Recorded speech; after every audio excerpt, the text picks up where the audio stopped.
కావాలని చెప్పి. మెదక్ జిల్లా వెల్దుర్తి మండల కేంద్రంలో కాంగ్రెస్ పార్టీ నాయకులు నిరసన కార్యక్రమం చేపట్టారు.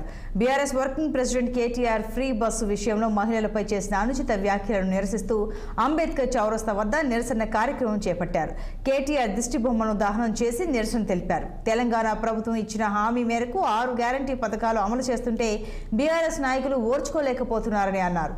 ఇప్పటికైనా కేటీఆర్ మహిళలకు బహిరంగ క్షమాపణ చెప్పాలని వారు డిమాండ్ చేశారు. అన్ని వర్గాల సంక్షేమం కోసం ముఖ్యమంత్రి రేవంత్ రెడ్డి కృషి చేస్తున్నారని, రైతులకు ఏకకాలంలో 2 లక్షల రుణమాఫీ చేసి ఆదుకుంటున్నారని మండల పార్టీ అధ్యక్షులు మహేష్ రెడ్డి అన్నారు.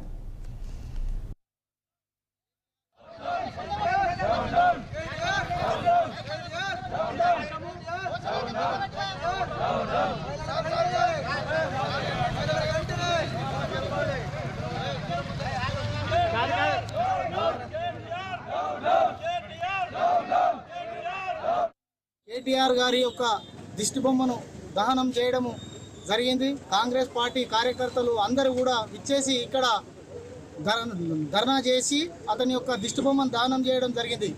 ఎందుకంటే అతడు ఇంకా మేము అధికారంలో ఉన్నట్టుగా మేము ఇంకా ఏదో చేస్తామన్నట్టు ద్వంద్వ వైఖరి అవలంబిస్తూ మరియు కేవలం ఒక మహిళల పట్ల, ఎందుకంటే ఈ కాంగ్రెస్ ప్రభుత్వం ఇస్తున్నటువంటి ఉచిత పథకాలను ఎద్దేవా చేసుకుంటూ మహిళలకు ఏదైతే బస్సు ఫ్రీ ప్రకటించారో అప్పటి నుంచి కూడా వీళ్ళకు కడుపు పెట్టము జరిగింది.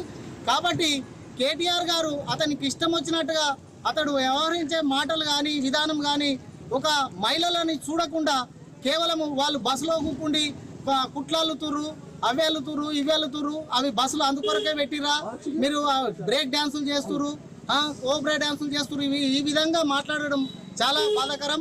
మరి మహిళలందరూ కూడా, తెలంగాణ మహిళలందరూ కూడా చాలా బాధపడుతున్నారు. కేటీఆర్ గారి యొక్క మహిళలపై చేసిన అనుచిత వ్యాఖ్యలు ఖండిస్తూ